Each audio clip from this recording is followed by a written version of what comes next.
Class ইলেভেনের প্রিয় ছাত্রছাত্রীরা, ভেরি রিসেন্টলি তোমাদের ফার্স্ট সেমিস্টারটা শেষ হয়েছে, কিন্তু আমাদের সেকেন্ড সেমিস্টারটাও ফেলে রাখা যাবে না। সামনে একটা ছুটি আছে বড়সড়, তার মধ্যেও সময় নষ্ট করা যাবে না। আনন্দ ফুর্তি আমরা অবশ্যই করব, খুব মজা করব, খুব ঘুরবো, কিন্তু পড়াশোনাটাও চালিয়ে যেতে হবে। কারণ আমাদের 6টা টেক্সট আছে, 6টা টেক্সটের মধ্যে 4টে প্রসেস আছে এবং 2টো ভার্সেস আছে। তাহলে 4টে প্লাস 2টো, তাহলে 4টে, 4 আর 2 6, 6টা আমাদের শেষ করতে হবে। সিলেবাসটা বেশ বড়সড় আমাদের হাতে, 6 মান্থের বেশি টাইম পাওয়াও যাবে না। তাই আমাদের বসে থাকার সময় নেই, আর আমাদের সময় নষ্ট করার মতো সময় থাকবে না, এটাই স্বাভাবিক। আর সময় নষ্ট করার মতো সময়ও এই ভিডিওতেও নেওয়া যাবে না। খুব তাড়াতাড়ি আমরা টেক্সটে চলে যাচ্ছি। তোমাদের ফার্স্ট যে টেক্সটটা আছে সেটা হচ্ছে ক্যাথরিন ম্যাসফিল্ডের the garden party. Garden party আজকে আমরা দেখতে যাচ্ছি। সেখানে কি আছে, খুব মজার একটি গল্প, খুব শেখারও একটি গল্প, খুব অনুভব করার মতো একটি গল্প। আসো আমার সঙ্গে থাকো, অবশ্যই অবশ্যই ভালো লাগবে। প্রতিটি টেক্সটের শুরুতে আমাদের লেখক বা লেখিকা সম্পর্কে একটু জেনে নেওয়া প্রয়োজন।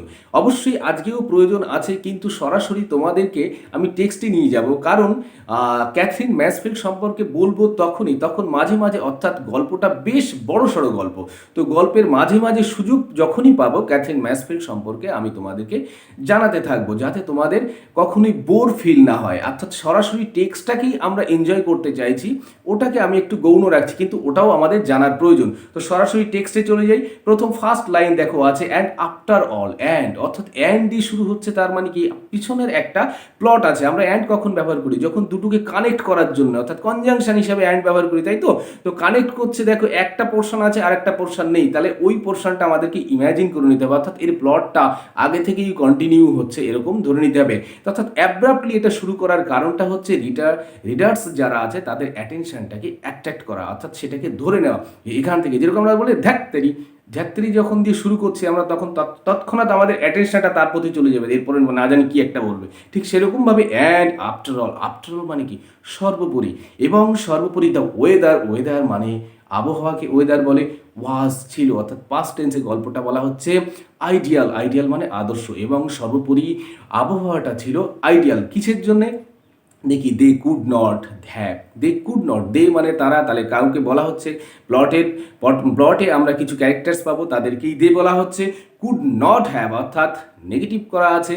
ক্যান নট হ্যাভ না থাকা, এটা প্রেজেন্ট টেন্সে। কুড নট হ্যাভ হতে পারতো না পাস্ট টেন্সে, তাহলে এরকম হতে পারে না, হতে পারতো না। Would not have, could not have, should not have বা should have, could have, would have, এই যে অক্সিলারিজগুলো ব্যবহার হয়, এইগুলো সব হতে পারতো না, হওয়া উচিত ছিল, এইগুলোর জন্য ব্যবহার করা হয়। তাহলে এখানে কুড নট হ্যাভ হতে পারতো না, হ্যাড এ মোর পারফেক্ট, হ্যাভের পাস্ট টেন্স দেখো হ্যাড করা আছে, পাস্টেই গল্পটা বলা হচ্ছে।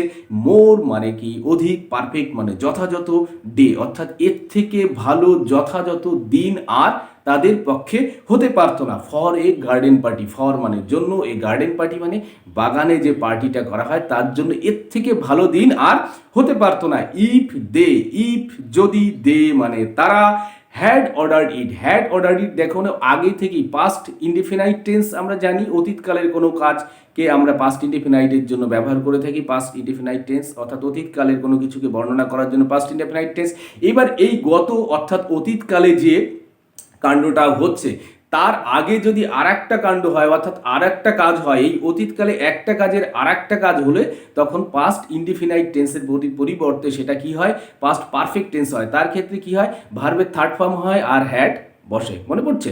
আচ্ছা, তাহলে এই কাজটা অর্থাৎ এই গার্ডেন পার্টির অ্যারেঞ্জমেন্টটা যদি আগের থেকেই তারা প্রি শিডিউল্ড করে রাখতো, অর্থাৎ আগের থেকে অ্যারেঞ্জমেন্ট করে রাখতো বা অর্ডার করে রাখতো, সেটাও তাদের কোনো ভুল হতো না, সেটাও একদম পারফেক্টলি খাপ খেয়ে যেত। আচ্ছা, তারপর নেক্সট লাইন আছে উইন্ডলেস। এইবার দেখো একটা ওয়ার্ড পিকচার, অর্থাৎ ওয়ার্ড শব্দ দিয়ে একটা ছবি তৈরি করার চেষ্টা করা হচ্ছে, যাতে তোমরা কল্পনা করে নিতে পারো বা ধরে নিতে পারো যে দিনটা কেমন ছিল, কি বোঝাতে চাইছেন লেখিকা ক্যাথরিন ম্যাসফিল্ড। অর্থাৎ দেখো এখানে উইন্ডলেস মানে কি একদম বাতাস শূন্য, অর্থাৎ বাতাস চলাচল করছে না। ওয়ার্ম উষ্ণ, অর্থাৎ শীতের দেশ হবে সেটাই ধরে নিচ্ছি, যেখানে উষ্ণ, আমাদের দেশে গরম হচ্ছে হাঁসফাঁস করা গরম, আর শীতের দেশগুলোতে যে গরম বা গ্রীষ্মকাল সেটা খুব এনজয়েবল, সেটা তারা খুব এনজয় করে। এখানে ওয়ার্ম উষ্ণ, দ্য স্কাই মানে আকাশটা, উইদাউট মানে ছাড়া, এ ক্লাউড অর্থাৎ সিঙ্গেল পিস অফ ক্লাউডও দেখা যাচ্ছে না, আকাশটা একদম ঝকঝকে পরিষ্কার। বোঝা যাচ্ছে কেমন দিন। আচ্ছা, তারপরে অনলি, অনলি মানে কেবল জানি, দ্য ব্লু, ব্লু মানে নীল, ওয়াজ ভেইলড, ভেইলড মানে আচ্ছাদিত থাকা বা ঢাকা থাকাকে ভেইল করা বলে। ভেইল ঘোমটা বলি না আমরা ওরকম। তাহলে একটা ব্লু ঘোমটা দেওয়া আছে, অর্থাৎ আকাশটা সম্পূর্ণ নীল, অর্থাৎ একটা নীল শামিয়ানা বা চাদোয়া টানিয়ে আছে, টানানো আছে এরকম মনে হচ্ছে। উইথ সঙ্গে এ হেজ, হেজ মানে অস্পষ্ট, of light gold, light, light মানে কি, লাইট মানে আলো, লাইট আবার হালকাও হয়, গোল্ড মানে সোনা, অর্থাৎ সোনালি, হালকা একটা সোনালি আভা বা আলো বা কীরকম বলবো, একটা চকচকে হেজ, একটা অস্পষ্ট সোনালি রঙের আলো আছে সেখানে, এরকম দিনটা মানে খুব তীব্র নয়, হার্শ নয় দিনটা, খুব মাইল্ড, যেটাকে অনুভব করা যায়, সফট, সেটা বোঝানোর জন্য এটা ব্যবহার করা হচ্ছে। অ্যাজ ইট ইজ, অ্যাজ যেমন হয়, ইট ইজ হয়, সামটাইমস মানে মাঝে মধ্যে, ইন আর্লি সামার, আর্লি মানে প্রথম দিকে, অর্থাৎ গ্রীষ্মের শুরুতে যেমন হয় ঠিক তেমনই একটা দিন এরকম ছিল, অর্থাৎ আমরা যেটাকে ফাল্গুন মাস বলি বা বসন্তকাল বলি, ঠিক সেরকমভাবে বোঝানো হচ্ছে, সেরকম একটা ওয়ার্ড পিকচার তৈরি করার চেষ্টা করা হচ্ছে। আচ্ছা, দ্য গার্ডেনার, গার্ডেনার মানে কি মালি, যে বাগান দেখাশোনা করে তাকে গার্ডেনার বলে। The gardener had been up, দেখো এটাও পাস্ট পারফেক্ট টেন্স আছে, বি এর থার্ড ফর্ম বিন, বিন জানি আমরা, আর হ্যাড ব্যবহার করা হয়েছে, অর্থাৎ তাই তিনি হয়েছিলেন, আপ মানে কি উত্থিত বা জাগিত, অর্থাৎ তখনই তিনি জেগে গেছেন, অর্থাৎ এই গল্পটা যখন থেকে বলা হচ্ছে তার আগে থেকেই তিনি জেগে আছে। হ্যাড বিন আপ সিন্স ডান লেখা আছে, সিন্স মানে থেকে, একটা নির্দিষ্ট পিরিয়ড থেকে কোনো কাজ শুরু হলে অতীতকালে, তখন আমরা সিন্স কথাটা ব্যবহার করি। ডান মানে কি প্রত্যুষ বা উষাকালকে বলে, সেই সময় থেকেই তিনি জেগে আছেন, জেগে কাজ করছেন, তাই তো, জেগে গেছেন। কি করছেন? মোয়িং মানে কি ঘাস কাটা বা ঘাস ছাটাকে মোয়িং করা বলে। দ্য লন মানে জানি আমরা তৃণ আচ্ছাদিত ভূমিকে লন বলা হয়, সেই লনের ঘাস তিনি ছাড়ছেন। অ্যান্ড সুইপিং দেম, এবং সেইগুলোকে ছাটমাল যে আমরা বলি না, সেটাকে সে ঝাড় দিয়ে দিচ্ছে। দেন আনটিল দ্য গ্রাস, আনটিল যতক্ষণ না পর্যন্ত, দ্য গ্রাস মানে ঘাস কি, অ্যান্ড দ্য ডার্ক ফ্লাট রসেটিস আমরা জানি এক রকমের ফুল। অ্যান্টিল যতক্ষণ না পর্যন্ত, ডার্ক মানে ডিপ বা গাঢ় কোনো কিছুকে ডার্ক বলা হয়, ফ্ল্যাট মানে কি সমতল বা সমান। আচ্ছা, rosettes where the daisy plants had been seemed to shine, যতক্ষণ না পর্যন্ত রজেটিস হোয়ার, যেখানে ডেইজি প্লান্টসগুলো, অর্থাৎ যেখানে রজেটিস আছে সেখানে ডেইজি প্লান্টসগুলো, হ্যাড বিন সিমড মনে হতে, অর্থাৎ সিম মানে মনে হওয়া, যতক্ষণ না পর্যন্ত মনে হচ্ছে তাদের টু শাইন, অর্থাৎ ঝকঝক করছে, চকচক করছে, খুব সুন্দর দেখা যাচ্ছে, ততক্ষণ সে পরিষ্কার করছে এবং সেগুলোকে টিপটপ করে সাজাচ্ছে, ততক্ষণ সেই কাজটাকে চালিয়ে যাচ্ছে। As for the roses, as for the roses, যদি গোলাপের কথা বলি, গোলাপের প্রসঙ্গে যদি আসি, সেটার জন্য এরকম অ্যাজ ফর দ্য রোজেস, আমরা যদি তার কথা বলি, আমরা যদি তার প্রসঙ্গে আসি, সেই সমস্ত ক্ষেত্রে অ্যাজ ফর এইভাবে ব্যবহার করা হয় কথাগুলো, তোমরাও এটা শিখে গেলে তোমরাও ইউজ করতে পারো। অ্যাজ ফর দ্য রোজেস, যদি গোলাপের কথা বলি, you could not help feeling, তুমি না করে পারবে না, অনুভব না করে পারবে না, তুমি থাকতে পারবে না, এটা না করে আমি পারিনি, ওটা তুমি না করে পারবে না, এই সমস্ত ক্ষেত্রে ইংরেজিতে ক্যান নট হেল্প ব্যবহার করা হয়, আর যে ভার্বটা থাকে তার সঙ্গে আইএনজি করা হয়। বোঝাতে পেরেছি?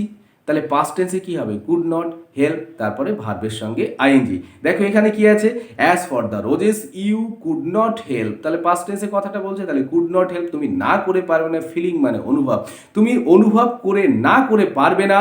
দে আন্ডারস্টুড, অর্থাৎ তারা আন্ডারস্টুড, দে মানে তারা, আন্ডারস্ট্যান্ড মানে কি বুঝতে পারা, আন্ডারস্ট্যান্ডের পাস্ট টেন্স কি, আন্ডারস্টুড বুঝতে পারবে, যত কি দ্যাট রোজেস, অর্থাৎ যে কেউ আসুক না কেন বা যেই আসুক না কেন, তুমি হও বা অন্য যেই কেউ হোক, তারা এটা অনুভব না করে পারবে না, that roses are the only flower, roses হচ্ছে গোলাপগুলো, দ্য অনলি ফ্লাওয়ার, অনলি মানে কেবল, ফ্লাওয়ার্স মানে ফুল, দ্যাট ইমপ্রেস, দ্যাট যে ইমপ্রেস করি না আমরা, ইমপ্রেস কথাটার সঙ্গে সবাই খুব বেশি অভ্যস্ত, ইমপ্রেস করা মানে প্রভাব ফেলা, ছাপ ফেলা, এইগুলোকে ইমপ্রেস করা বলে। তাহলে গোলাপও আমাদের মনে খুব ছাপ ফেলে যায় বা প্রভাব ফেলে। ইমপ্রেস পিপল মানে কি লোকজনের উপরে খুব ছাপ ফেলে যায়। অ্যাট গার্ডেন পার্টিসে সবার আকর্ষণ গোলাপের দিকে চলে যায়, এবং গোলাপকে তুমি প্রশংসা না করে বা অনুভব না করে তুমি থাকতে পারবে না, সেটা গোলাপেও বোধহয় জানে। আচ্ছা, parties, the only flowers, the only কেবলমাত্র ফ্লাওয়ার্স মানে ফুলস, যেটা এভরিবডি মানে প্রত্যেকে ইজ সার্টেইন অফ নোয়িং, প্রত্যেকেই সেটা জানে, অর্থাৎ গোলাপও সেটা জানে এবং প্রত্যেক ব্যক্তি সেটা জানে যে গোলাপই একমাত্র ফুল যাকে তুমি অ্যাভয়েড করতে পারবেই না, অর্থাৎ তুমি তাদেরকে এনজয় করতে বাধ্য হবে, সেটা যেন গোলাপও তাদের জানে, সে দেমাগটা তাদেরও আছে। আচ্ছা, হান্ড্রেডস মানে এই দেখো, হান্ড্রেড কখনো হান্ড্রেডের প্লুরাল ফর্ম হয় কি জানো? হান্ড্রেডের আমরা যদি 600 বলি, 600-এর পিছনে এস দিই কি? না, দেই না। 600 থাকবে, হান্ড্রেডসও থাকবে, কিন্তু এস থাকবে না, হান্ড্রেডই হবে, তাই তো? তো যখন হান্ড্রেডের পিছনে এস দেওয়া আছে, থাউজেন্ডের পিছনে এস দেওয়া আছে, তখন তার মানে দাঁড়াবে, আমরা বাংলায় বলি না শত শত, হাজারে হাজারে, হাজার হাজার, সেইগুলোর জন্য ওই এসটা যোগ করা হয়। তাহলে হান্ড্রেডস মানে কি? শত শত। ইয়েস, হ্যাঁ, বাস্তবিক। লিটারেলি বলে মানে বাস্তব পক্ষে, লিটারেলি বাস্তবিক সত্যি সত্যি যদি বলতে হয় সেটাকে লিটারেলি বলা হয় হান্ড্রেডস। হ্যাঁ, বাস্তবিক সত্যি সত্যি শত শত, বাস্তবিক বা সত্যি সত্যি শত শত। হ্যাড কাম আউট মানে কি? বেরিয়ে আসে, তাহলে আগের থেকেই তারা বেরিয়ে আসে। ইন এ সিঙ্গেল নাইট, এক রাত্রের মধ্যে, মানে শয়ে শয়ে বেরিয়ে আসে, অর্থাৎ গোলাপ শয়ে শয়ে কুড়ি সহ ফুল সহ বেরিয়ে আসে এক রাত্রের মধ্যে। অর্থাৎ কালকে যদি দেখো যে 5টা আছে, আজকে সকালে উঠে দেখলে 105 হয়ে গেছে বা তারও বেশি হয়ে গেছে। এটা গোলাপের পক্ষেই সম্ভব। গোলাপ এত বেশি পরিমাণে ফুল দেয় বা ফুল ফোটে। আচ্ছা, নেক্সট লাইন, তারপরে দ্য গার্ডেন বুশেস, গার্ডেন মানে বাগানের, বুশ মানে কি? ঝোপগুলোকে। আর বাগানে তো আর আগাছার ঝোপঝাপ হবে না, ঝোপ হবে না, ঝোপঝাড় হবে না। তাহলে নিশ্চয়ই পরিচ্ছন্ন এবং দর্শনধারী যে সমস্ত, সুদর্শন যে সমস্ত ঝোপ, সেইগুলো আছে। বাউ ডাউন মানে ঝুঁকে থাকা, মাথা নত করে থাকাকে বাউ ডাউন করা বলে। পাস্ট টেন্স আছে বাউ ডাউন, ঝুঁকে আছে। অ্যাজ যেন কি, দে হ্যাড বিন ভিজিটেড, তাহলে আগেই, অর্থাৎ ভিজিটেড হয়ে গেছে, past perfect tense. Had been visited by archangels, যেন তাদেরকে কেউ ভিজিট করে গেছে, অর্থাৎ সেই হিসেবে, সেই ইমপ্রেশনটা নিয়েই সেই সমস্ত ঝোপগুলো অর্থাৎ বুশেসগুলো আছে, যেন তাদেরকে কোনো দেবদূত এসে ভিজিট করে গেছে সেখানে, তাই তো? আর্চ এঞ্জেলস মানে তো দেবদূত আমরা জানি, আর আর্টস এঞ্জেলস তাদেরকেই বলা হচ্ছে। আর্টস মানে কি? আমরা একটু চিলেকোঠা জানি, তাই তো? তাহলে উচ্চ শ্রেণীর যে সমস্ত মানে দেবদূতদের মধ্যেও ক্লাসিফিকেশন আছে। তাহলে উচ্চ শ্রেণীর যারা খুব বেশি পজিশন, মানে যাদের পজিশনটা অনেকটা হাই, তারাই এসে ওখানে ভিজিট করে গেছে এবং সেই গর্বে গর্বিত হয়ে তারা মাথা নত করে বেশ সেটাই এনজয় করছে যে আমাদেরকে দর্শন করে গেছে, ভিজিট করে গেছে আর্টস এঞ্জেলসরা। তো এই গেল প্রথম প্যারাটা। Breakfast was not yet over. Breakfast মানে প্রাতরাশ, ওয়াজ নট ইয়েট মানে তখনও, তবুও, ওভার মানে শেষ হয়নি, তাহলে সকালের প্রাতরাশ তখনও শেষ হয়নি। দ্য মেন কেম, মেন মানে মেন হচ্ছে কারা? ম্যান মানে মানুষ, তার প্লুরাল ফর্ম মেন, অর্থাৎ কয়েকজন মানুষ। কাম মানে আসা, কেম এসেছিল। টু পুট আপ মানে টানানো, টুর জন্য অর্থাৎ টাঙাতে। কি? দ্য মার্কি মানে তাবু টানাতে, অর্থাৎ মার্কি, বড় সড়ো টেন্টকে মার্কি বলা হয়। সেই মার্কি টানাতে, অর্থাৎ ব্রেকফাস্ট শেষ হওয়ার আগেই মার্কি টানাতে কিছু লোক সেখানে এসে উপস্থিত। এইবার কেউ একজন বলছে, দেখো, where do you want the marquee put, তুমি কোথায় চাও? দ্য মার্কি পুট মানে টানাতে, মার্কিটাকে কোথায় টাঙাতে চাও? মাদার, তাহলে মাকে জিজ্ঞাসা করছে, কোনো সন্তানদের মধ্যে কেউ একজন, ছেলে বা মেয়ে কেউ হোক। আচ্ছা, এইবার মা খুব আদর করে বলে, যেমন বলে বাচ্চাদের মতো, এখানে তো বাচ্চা নিশ্চয়ই হবে না, মাই ডিয়ার চাইল্ড, আমার সন্তান বা যাই হোক, it's no use asking me, আমাকে জিজ্ঞাসা করে কোনো লাভ হবে না, আমাকে জিজ্ঞাসা করো না, আমাকে বলো না, সেটাই ইংরেজিতে হয় it's no use asking me, আমাকে জিজ্ঞাসা করে কোনো লাভ হবে না, আমাকে বলো না এই কথাটা। আমি হই ডিটারমাইন্ড মানে মনস্থির করা বা সংকল্পবদ্ধ হওয়াকে ডিটারমাইন করা বলে। তো ডিটারমাইন্ড, আমি সংকল্পবদ্ধ, তাহলে আমি অলরেডি ডিটারমাইন করেছি, সংকল্পবদ্ধ হয়েছি। টু লিভ মানে ছেড়ে দেওয়াকে, ছাড়তে, টের জন্য টু আছে, টু লিভ এভরিথিং সমস্ত কিছু, টু ইউ তোমাদের উপরে। আচ্ছা, চিলড্রেন মানে তাহলে বাচ্চারা, এখানে আদর করে বাচ্চারা বলা হচ্ছে, বাচ্চারা চিলড্রেন তো না, এরা সব গ্রোন আপ, সব বড় বড়, তাদেরকে বলছেন নিশ্চয়ই যদি গ্রোন আপ না হয় তাহলে তাদের পরে ছাড়বে কেন? তাহলে তেমন বাচ্চা নয় যে যাদের পরে কোনো দায়িত্ব দেওয়া যায় না। তাহলে এই বছর আমি ডিটারমাইন করেছি যে আমি সমস্ত কিছু তোমাদের উপরে ছেড়ে দেব। আচ্ছা, দিস ইয়ার, এই বছর হলো এই পর্যন্ত। তারপরে বলছে ফরগেট, ভুলে যাও। কি ভুলে যাও? আই অ্যাম ইয়োর মাদার, আমি তোমাদের মা, এই কথাটা ভুলে যাও। কেন? ট্রিট মি, আমাকে এবার ট্রিট করো, অর্থাৎ আমি এবার গেস্ট হয়ে যাব নাকি। ট্রিট মি, ট্রিট মানে ট্রিট করো, আমাদেরকে ধরে নাও বা আমাকে তেমনভাবেই কনসিডার করো। কি কনসিডার করো? Me as an honoured guest, as an হিসেবে, অনার্ড মানে সম্মানীয়, গেস্ট মানে অতিথি, মাননীয় সম্মানীয় অতিথি হিসেবে এই বছর আমাকে ট্রিট করো, আর বাকিটা তোমরা সব সামলে নাও। আমি এই বছর রেস্ট করবো বা এনজয় করবো। এই পর্যন্ত ক্লিয়ার? এইবার নেক্সট আসি, নেক্সট প্যারাতে। বাট মেঘ, কিন্তু তাহলে মেঘ আরেকজনের নাম পাওয়া গেল। বাট মানে কিন্তু, তাহলে কিন্তু মেঘ, তাহলে ওই যে চিলড্রেন বলা হয়েছে, প্লুরাল আছে, চাইল্ডের প্লুরাল ফর্ম চিলড্রেন, তাহলে একাধিক বাচ্চা সেখানে আছে, বাচ্চা নয় তাদের সন্তানেরা আছে, তাদের মধ্যে নিশ্চয়ই কেউ একজন হবে। বাট মেঘ could not possibly, can not মানে না পারা, কুড নট পাস্ট টেন্সে পারবে না, কি পসিবলি মানে সম্ভবত go and supervise the men, go যেতে, অ্যান্ড সুপারভাইজ মানে কি তদারকি করতে, দ্য মিন অর্থাৎ সেই সমস্ত লোককে বলতে পারবে না তারা কোথায় কি করবে, কোথায় টাঙাবে, কোথায় কি রাখবে, এসব বলতে পারবে না, মেঘ পারবে না। কেন পারবে না দেখি, শি হ্যাড ওয়াশ, তাহলে এই মেঘ একজন মেয়ে পাওয়া গেল, শি পাওয়া গেল, হ্যাড ওয়াশড, ওয়াশড হ্যাড দেখো পাস্ট পারফেক্ট টেন্স, তাহলে যখন গল্পটা বলা হচ্ছে তার আগেই সে ওয়াশ করেছে, ধুয়েছে। Washed her hair, her hair, her তার, মেয়ে, হেয়ার মানে চুল, তার চুল ধুয়েছে। বিফোর ব্রেকফাস্ট, ব্রেকফাস্টের আগেই তার চুলটা ধুয়ে ফেলেছে, ভিজিয়েছে। আচ্ছা, অ্যান্ড শি স্যাট, এবং শি অর্থাৎ মেঘ, স্যাট সিট মানে বসা, সিটের পাস্ট টেন্স স্যাট, ড্রিঙ্কিং হার কফি, ড্রিঙ্কিং পান করছে, বসে বসে পান করছে বা খাচ্ছে, কি আমরা বাংলায় খাচ্ছে বলি, পান করা কেউ খাওয়া বলি। হার কফি, কফিটা এনজয় করছে বা খাচ্ছে। In a green turban, in a green, green মানে কি সবুজ, আমি সবুজ পরে আছি। টারবান, টারবান মানে পাগড়ি, যা মেয়েরা জানে, অবশ্যই জানে যে চুল ভেজানোর পরে চুলটা শোকানোর জন্য তারা একটা কিছু দিয়ে কাপড় মতো দিয়ে পেঁচিয়ে রাখে চুলটা শোকানোর জন্য, তাই সেরকম একটা গ্রিন টারবান মাথায় পেঁচিয়ে সে সেটাকে শোকাচ্ছে বা কিছু করছে, আর সঙ্গে সে কফি পান করছে হলো, সেই জন্য সে ওই মানুষগুলোকে তদারকি করতে যেতে পারছে না। Next, with a dark wet curl, with সঙ্গে কি আছে, উইথ এ ডার্ক, ডার্ক মানে কি ডিপ কালারে কোনো কিছুকে ডার্ক বলা হয়, কালো বা ঘন কালো, ওয়েট মানে ভেজা, কার্ল মানে কোঁকড়ানো।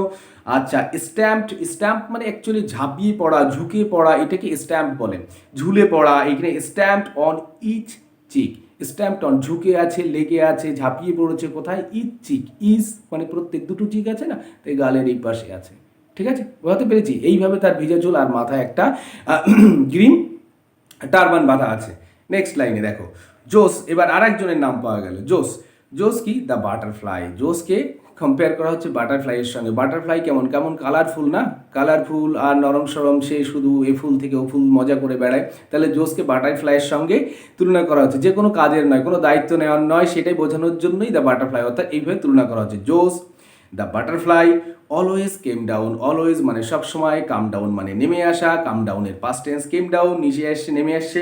কি, in a silk petticoat, petticoat মানে সাজুগুজু করে পেটিকোট পরে চলে এসছে, অ্যান্ড কিমোনো জ্যাকেট পরে সে চলে এসছে, মানে সে অলরেডি একদম ওয়েল ড্রেসড আপ এবং সেজে গুজে চলে এসছে, সেরকম আর কি, সে সেজে গুজে ফুলবাবু বলি না আমরা, সেরকমভাবে হচ্ছে জোস থাকে, অর্থাৎ জোসকে দিয়েও এই কাজটা করা যাবে না, তাহলে অন্য কাউকেও আসতে হবে। তাহলে you will have to go, you will have to go, তোমাকে যেতে হবে, করতে হবে, থাকতে হবে, দেখতে হবে, এই সময়ের জন্য have to go, has to go, have to, has to, এইগুলো ব্যবহার করা, অর্থাৎ সাবজেক্ট ওয়াইজ, সাবজেক্ট যেমন হয়, প্লুরাল হলে, আই হলে, উই হলে, ইউ হলে হ্যাভ বসবে, আর হি হলে, শি হলে, ইট হলে has to, you have to, আর he has to, she has to, it has to, তাই তো?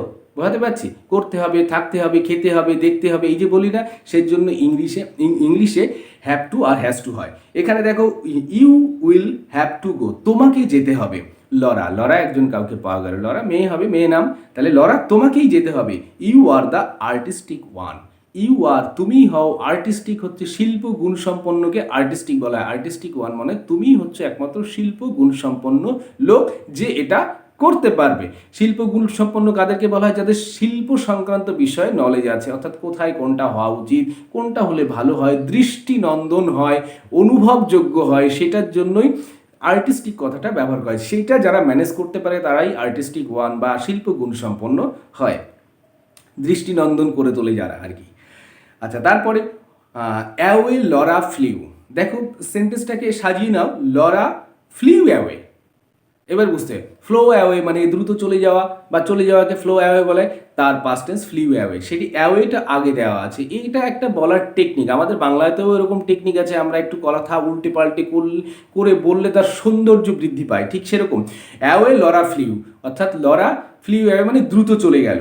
স্টিল হোল্ডিং, স্টিল তখনও বা তবুও, তখনও কি হোল্ড, হোল্ড মানে ধরে থাকা, হোল্ডিং ধরেছিল হার পিস অফ, হার পিস মানে তার যে অংশটা আর কি, পিস মানে টুকরো অফ ব্রেড অ্যান্ড বাটার, অর্থাৎ বাটারের টুকরোটা তখনও তার হাতে ধরা ছিল, সেই অবস্থায় সে চলে গেল।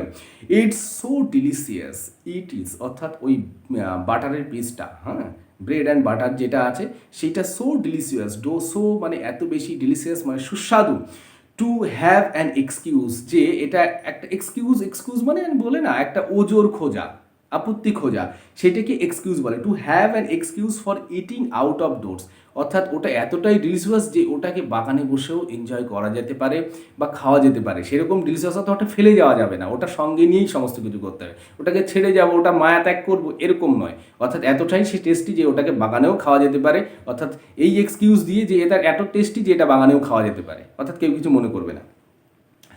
For eating out of doors, অর্থাৎ আউট অফ ডোরস মানে দরজার বাইরে, অর্থাৎ ঘরের বাইরে ওটাকে খাওয়া যেতে পারে। অ্যান্ড বিসাইডস তাছাড়াও, বা অধি কিন্তুকে বিসাইড, বিসাইড মানে পাশে অ্যাকচুয়ালি, কিন্তু বিসাইডের পরে একটা এস যোগ করা থাকলে অধি কিন্তু বা তাছাড়াওকে বিসাইডস বলে। বিসাইডস তাছাড়াও শি লাভড হ্যাভিং, অর্থাৎ ওটা ছাড়াও, অর্থাৎ বাগানে বসে বসে এনজয় করে ওই ব্রেড অ্যান্ড বাটার খাওয়া ছাড়াও সে এটা হ্যাভিং টু অ্যারেঞ্জ, সে লাভ করে, লাভ মানে কি পছন্দ করে, এখানে লাইক করে, পছন্দ করে, লাভ হ্যাভিং টু অ্যারেঞ্জ, অ্যারেঞ্জ করতে, অ্যারেঞ্জ করতে মানে গোছাতে, সাজানো গোছানো বলেন, অ্যারেঞ্জ করতে থিংস মানে জিনিসপত্র, কোনটা কেমন কি হবে সেইটা গোছাতেও সে পছন্দ করে, তাহলে সে সেটা খাবে, সেটা না খেয়েও সে করতে পারছে না, ব্রেড অ্যান্ড বাটারটা হাতে আছে, আর সঙ্গে সঙ্গে পাশাপাশি সে এই কাজটাও করবে যাতে জিনিসপত্র ঠিকঠাক হয়, অর্থাৎ তদারকি কাজটাও সে করবে। শি অলওয়েজ ফেল্ট, সে অর্থাৎ লরা, অলওয়েজ মানে সবসময়, ফিল মানে অনুভব করা, ফিলের সেকেন্ড ফর্ম বা পাস্ট ফর্ম হচ্ছে felt. She could do it, say could do it, এটা করতে পারে, ইট সো মাচ বেটার এত বেশি ভালো, দেন এনিবডি এলস, যে কোনো কারুর থেকে সেই গোছানো কাজটা ভালো করতে পারে, এবং সে সেটা ফিল করে এবং সে গর্ববোধ করে যে আমি এটা সবার থেকে ভালো পারি। বোঝা গেছে লড়ার? তো এই পর্যন্ত হয়ে গেল এই প্যারাটাও। নেক্সট প্যারায় আসো, ফোর মেন, ওই যে বলেছিল কতগুলো লোক এসছে, তাহলে ওইখানে মেন পেয়েছিলাম, এখানে পাওয়া গেল ফোর মেন, অর্থাৎ চারজন মানুষ, চারজন মানুষ আসলো, in their shirt, shirt slips, slips slips বোঝে তো, শার্ট, শার্ট পরা আছে, স্লিপস আছে, স্টুড, স্ট্যান্ড মানে দাঁড়িয়ে থাকা, স্টুড দাঁড়িয়ে আছে, গ্রুপড হয়ে, অর্থাৎ চারজনের একটা গ্রুপ মানুষ দাঁড়িয়ে আছে, টুগেদার মানে একসঙ্গে, on the garden path, garden path অর্থাৎ বাগানের পথে চারজন মানুষ সেখানে দাঁড়িয়ে আছে। দে ক্যারিড, দে মানে তারা, অর্থাৎ ওই চারজন লোক, ক্যারি মানে বহন করা, ক্যারিড বহন করে এনেছে, স্টেপস, স্টেপস মানে হচ্ছে ওই গোজ বা খুঁটি জাতীয় কোনো কিছু যেটা দিয়ে তাঁবু টানানো হয় সেটাকে স্টেপস বলে, স্টেপস।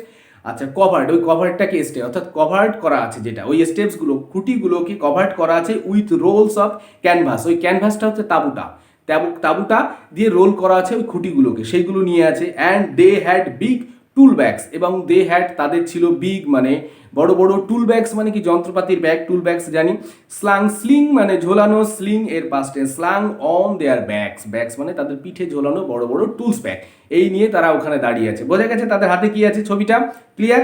আচ্ছা, they looked impressive, they look তাদের দেখাচ্ছে ইমপ্রেসিভ, ইমপ্রেসিভ মানে সুন্দর দেখানো বা ইমপ্রেসিভ, তারা এরকম নয় ম্যাডমেড, আমরা ম্যাডমেডে বলি না বাংলায়, যেটা ম্যাডমেড হলে তো এদি কোনো কাজের নয়, গুড ফর নাথিং, এরকম নয়, তারা বেশ ইমপ্রেসিভ দেখাচ্ছে, অর্থাৎ তারা খুব কাজের লোক, করিতকর্মা লোক, সেটাই হচ্ছে ইমপ্রেসিভ, তাদের দেখে ভালো লাগছে না এই লোকগুলো কাজ জানে।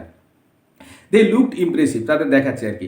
লরা উইশড নাও, লরা কি করলো, উইশ মানে কি ইচ্ছা করা বা অভিপ্রায় করাকে উইশ করা বলে, উইশড নাও এখন কি, that she was not holding, এখন সে ভাবছে যে এই অবস্থায় এই লোকগুলোর সামনে এসছি, সামনে পড়ে গেছি, তো এখন কি বলছে, শি ওয়াজ নট হোল্ডিং, তার ধরে থাকার কথা নয়, অর্থাৎ ধরে না থাকলে ভালো হতো, ওই that piece of bread and butter, অর্থাৎ হাতে এটা না থাকলে ভালো হতো, অর্থাৎ তাদেরকে দেখে এত ভালো লাগছে যে এক্ষুনি কাজে ঝাঁপিয়ে পড়ি, এই হাতের এটা যদি না থাকতো সেটাই তাদের সুবিধা হতো। Laura wished now that she was not holding that piece of bread and butter, but there was no where to put it, but there was সেখানে ছিল না নো হায়ার, মানে কোথাও কোনো জায়গা ছিল না টু পুট ইট, এটাকে রাখতে, অর্থাৎ সেই ব্রেড অ্যান্ড বাটারটা কোথাও রাখার মতো কোনো জায়গা লড়ার ছিল না, সেজন্য ওটা হাতে ধরে রেখেছে, অর্থাৎ ওটা হাতে না থাকলে তার কাজ করতে বা তাদের সঙ্গে কাজে লেগে পড়তে তার সুবিধা হতো। And she could not possibly throw it away, and she could not, can not না পারা, past tense, could not possible মানে সম্ভবত থ্রো ইট অ্যাওয়ে, সেটাকে ছুঁড়ে ফেলতেও পারছে না, এমন একটা অবস্থা, সেটাকে তাকে ধরেই রাখতে হবে, সেটাকে নিয়ে কাজ, এটা এখন অস্বস্তির কারণ হয়েছে আর কি। শি ব্ল্যাশড, শি ব্ল্যাশ মানে লজ্জিত হওয়া বলে না, ব্ল্যাশ আমরা লজ্জায় রাঙা হয়ে যাই সেরকম আর কি। শি ব্ল্যাশড, সে লজ্জিত হলো, and try to look severe, লজ্জিত হলো কিন্তু সেটাকে সে ঢাকা, আমরা বাইরের লোকের সামনে তো আমাদের লজ্জা লজ্জা ভাবটা সেটাকে তো আমরা হাইড করি বা লোকাই। And try to look, try মানে চেষ্টা করা, টু লুক অর্থাৎ নিজেকে প্রেজেন্ট করতে বা দেখাতে সিভিয়ার একটু কঠোর, বেশ করি মানে কর্তা কর্তা টাইপের আর কি, যে বাড়ির মালিক টাইপ মালকিন টাইপ সেরকম আর কি। টু লুক সিভিয়ার একটু কঠোর দেখাতে, and even a little bit, and even এমনকি a little bit, little bit মানে ছোট বিট একটু হতে নিজেকে কি শর্ট সাইটেড, ও ওটা করতে গিয়ে নিজেকে আবার শর্ট সাইটেড হয়ে গেল। শর্ট সাইটেড হয়ে যাওয়া মানে আমরা কীরকম বলি নিজেদেরকে একটু জড়সড় গুটিয়ে নেওয়া, মানে নিজেদেরকে ঠিকঠাক মেলে ধরতে না পারা, সেই অবস্থাকে বলে শর্ট সাইটেড, অর্থাৎ নিজেকে একটু বেমানান বেখাপ্পা এরকম জায়গায় যদি নিজেকে মনে হয় এটা ফিট নয় ঠিকঠাক, সেটা ক্ষেত্রে আমরা শর্ট সাইটেড। অ্যান্ড এই লিটিল বিট শর্ট সাইটেড হলো as she came up to them, যখন সে তাদের কাছে সে পৌঁছালো, অর্থাৎ তারা খুব ইমপ্রেসিভ ছিল কাজের লোকগুলো, তাদের কাছে ও নিজেকে একটু বেমানান মতো লাগছে, অর্থাৎ একটা কর্তা বা গিন্নি হলে সেখানে অর্থাৎ যে তদারকি করবে বা দেখভাল করবে তার যতটা পার্সোনালিটি বা তার যেমন যা কিছু প্রয়োজন দরকার আর কি, ঠিক সেটা যেন একটু কম পড়ে গেছে, ঘাটতি পড়ে গেছে লড়ার মধ্যে। আজকে এই পেজটা পর্যন্তই থাক, নেক্সট দিন পরের পেজটা হবে, পরেরটা দেখবো, যেহেতু টেক্সটটা অনেক বড় তাহলে আমাদেরকে অনেকদিন একটু বেশি বেশি করেই পড়তে হবে, আর আমি চেষ্টা করব প্রতিদিনই বা তাড়াতাড়ি পরপর ভিডিও বানাতে আর তোমাদের সঙ্গে শেয়ার করতে, যাতে তোমাদের কন্টিনিউটিটা থাকে এবং তোমাদের শেখার ফ্লোটা যেন বজিয়ে থাকে। সকলে ভালো থেকো, কেমন লাগছে ভিডিওটা অবশ্যই জানিও, আর ভালো লাগলে অবশ্যই লাইক শেয়ার করো আর সাবস্ক্রাইব করতে ভুলো না কিন্তু। সবাই ভালো থেকো।